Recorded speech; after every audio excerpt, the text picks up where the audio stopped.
Hey guys, this is Heman Jain and welcome to today's video। तो यार आज की वीडियो में हम को एक बहुत ही इम्पोर्टेंट टॉपिक डिस्कस करना है आप लोगों से। दैट इज, यार चल क्या रहा है मार्केट में। सारे ही स्टॉक गिरे हुए हैं, हम बहुत सारा लॉस में हैं। सर क्या करें, परेशान हो गए हैं। ये क्वेश्चन मेरे माइंड में भी आ रहा है, ये क्वेश्चन आपके माइंड में भी आ रहा होगा। तो मैं एक छोटा सा चार्ट आपको दिखाना चाहूंगा। मार्केट केवल निफ्टी 50 से नहीं बनी है, केवल निफ्टी मिड कैप से नहीं बनी है, लार्ज कैप से नहीं बनी है। सारे ही इंडेक्सेस को कंबाइन करके मार्केट, ओवरऑल मार्केट जो है बनती है। तो मैं एक छोटी सी एनालिसिस आपके साथ शेयर करना चाहूंगा जो आपके अंदर थोड़ी सी कॉमन सेंस ऐड करे। मतलब through this analysis I will try my best to add little bit common sense into your brain. थोड़ी सी कॉमन सेंस में आपके दिमाग में ऐड करने की कोशिश करूंगा।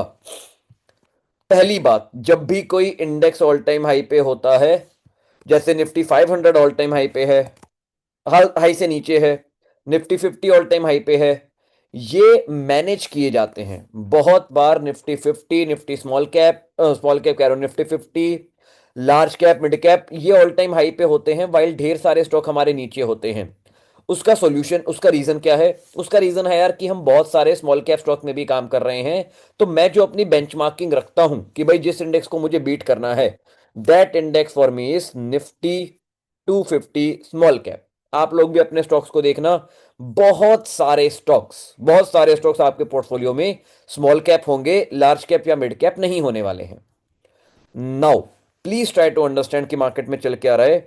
अगर मैं स्मॉल कैप इंडेक्स की भी बात करूं तो इंडेक्स का लेवल जो है लगभग इस लेवल पे आ चुका है।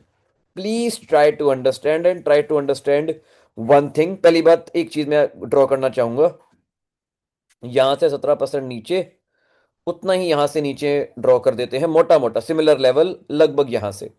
ठीक है, इन दोनों के बीच का डिफरेंस सेम है। तो ट्राई टू अंडरस्टैंड, कोई बंदा अगर लगभग अक्टूबर 2023 से भी एसआईपी कर रहा है, मतलब हर महीने fixed amount of money market में डाल रहा है, तो उसने कुछ पैसा यहां डाला, कुछ यहां डाला, कुछ यहां, कुछ यहां, कुछ यहां, कुछ यहां, कुछ यहां, कुछ यहां, कुछ यहां, हर लेवल पे उसने अगर मार्केट में पैसा डाला है, तो ऑन एन एवरेज उसकी एवरेज बाइंग कहां होने वाली है? मैंने बचपन में पढ़ा था, अगर मैं 1 से 5 रुपए का खरीदता हूं, 1 6, 1 7, 1 8, 1 9, 1 10, 1 11, 12, 13, 14, 15, तो मेरी एवरेज बाइंग 10 रुपए के रेट पे होने वाली है। ठीक है, 15 + 5/2, सिमिलर बेसिक मैथमेटिक्स। आपने 1 रुपए का खरीदा, 2 3 4 डिवाइडेड बाय कितने सेब आपने खरीदे, उससे डिवाइड कर लेना कितने रुपए खर्च हुए डिवाइडेड बाय कितने का आपने खरीदा। बहुत ही सिंपल कैलकुलेशन है। So the point I am trying to highlight is, जो बंदा अक्टूबर 2023 से एसआईपी कर रहा है, उसका एवरेज बाय प्राइस मोटा मोटा ए पे आएगा। एग्री? मतलब someone who is doing SIP या even investing in the market since 2000 for past 830 days, suddenly वो या तो ब्रेक इवन पे आ चुका है या लॉस में है। एग्री और not? You have to agree. Market की यही चीजें हैं जो हम नहीं समझ पाते हैं कि जब मार्केट ऊपर से 17-18% भी गिरती है, तो वो नीचे से आए हुए 40% गेन का असर खत्म कर देती है, क्योंकि हमारा पैसा हर लेवल पे इन्वेस्ट हुआ है मार्केट में। एसआईपी, सिस्टमैटिक इन्वेस्टमेंट प्लान हुआ है। Also not just her level पे इन्वेस्ट हुआ है, मेरी तो ईयरली सैलरी बढ़ रही है, तो ऊपर के लेवल पर ज्यादा पैसा इन्वेस्ट हुआ है, नीचे के लेवल पर कम पैसा इन्वेस्ट हुआ है। एग्री? समझ के चलो, नीचे के लेवल पे अगर मैं 50,000 महीने का लगा पाता था, तो अब ऊपर के लेवल पे मैं 2 लाख रुपए महीने का लगा पा रहा हूं, जस्ट एज एन एग्जाम्पल। तो मेरा एवरेज बाय प्राइस खिसक के हल्का सा और ऊपर हो गया। ये आपके साथ भी हुआ है।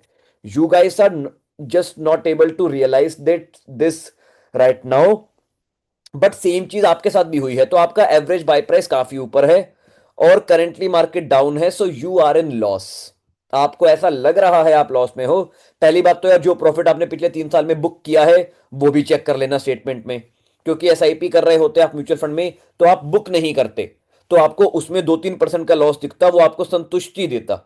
लेकिन आपने अगर 20-30 लाख का प्रॉफिट बुक किया है और उतने की आप लॉस में हो, तो you are not in loss. Please try to understand.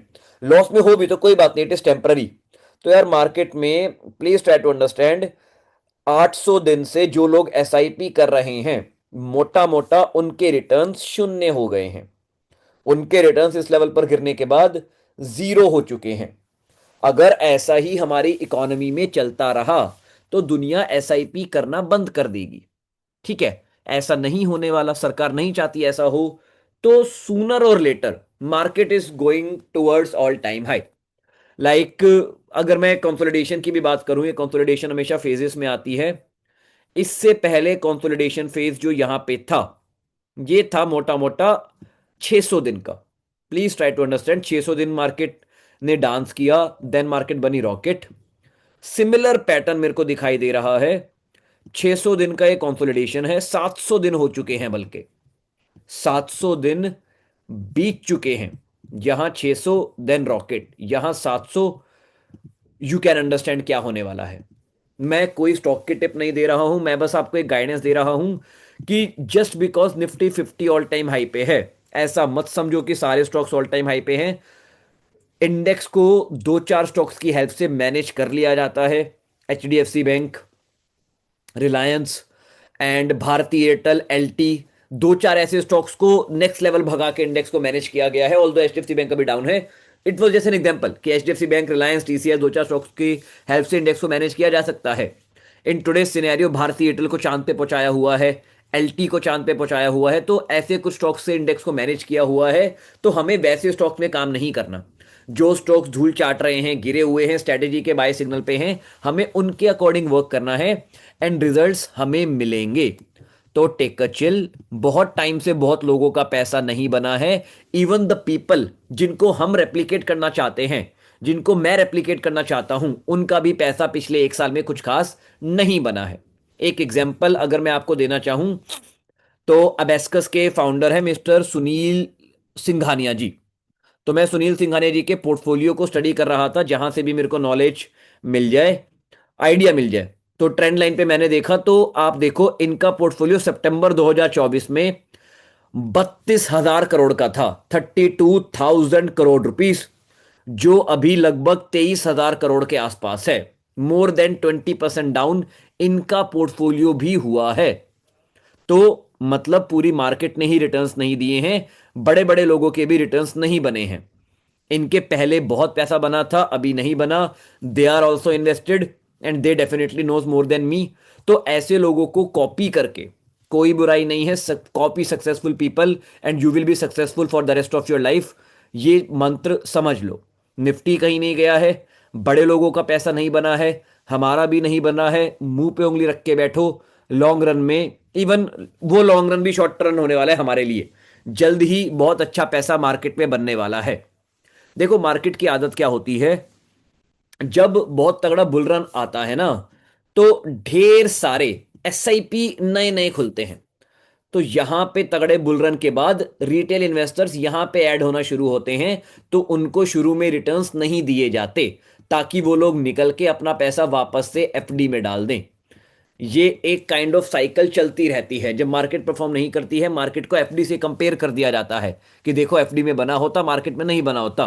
आप फ्रस्ट्रेट हो रहे हो, बिग प्लेयर्स को यही चाहिए। आप फ्रस्ट्रेट हो रहे हो, निकलो यहां से, एफडी में जाओ, उसके बाद मार्केट को ऊपर लेके जाएंगे। तो अगर आपको बिग प्लेयर्स के साथ पैसा कमाना है, अगर आपको लूजर नहीं बनना है, 3 साल तक मुंह पे उंगली रख के बैठ जाओ।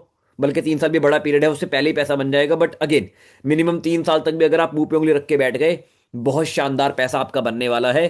क्योंकि जब जब 600-700 दिन का इस तरीके की पास में कंसोलिडेशन आई है, उसके बाद बहुत ही शानदार रिजल्ट्स निफ्टी स्मॉल कैप ने, मिड कैप ने, लार्ज कैप ने, सभी इंडेक्सेस ने दिए हैं। तो ये बस एक गाइडेंस मैं आपके साथ शेयर करना चाहता हूं कि प्लीज पैनिक में कोई भी डिसीजन मत लेना। यस, मार्केट ब्लीडेड टुडे, आज खून खून था, बहुत सारे स्टॉक मेरे भी गिरे हुए हैं, लेकिन मैं ऐसे मुंह पे उंगली रख के बैठा हुआ हूं because I know I am going to make far more superior returns by waiting. ऐसे टाइम पे बेचने का कोई फायदा नहीं है। पैसे हैं, क्षमता अनुसार खरीद सकते हो तो खरीदो, नहीं खरीद सकते तो मुंह पे उंगली रख के बैठ जाओ, कोई दिक्कत नहीं है। You are going to make money, you are destined to become rich only if you wait. Patience नहीं है तो ऑब्वियसली फिर तो मैं भी ये बोलूंगा कि एफडी में करो। एफडी में भी यार पेशेंस लगता ही है। Please try to understand the math कि एफडी में भी पेशेंस लगेगा ही। साल का 5% से बढ़ेगा बनेगा पैसा, वो पेशेंस यहां पे दिखा लो। 5 साल यहां पे रुक जाओ, बहुत शानदार वेल्थ क्रिएट होने वाली है। Just a request from my side, no any kind of recommendation or anything. Follow the rules, follow the systems, and you will make money for the rest of your life. Video अच्छी लगी हो, थोड़ा common sense, थोड़ा logic समझ में आया हो तो do let me know in the chat. अगर आप कमेंट में thank you for this video लिखोगे तो मेरे को बहुत अच्छा लगेगा. अगर आपने अभी तक चैनल को सब्सक्राइब नहीं किया है तो do subscribe, do like the video, and मिलता हूं मैं आपसे नेक्स्ट क्लास में. Bye bye, take care and happy investing. Bye bye.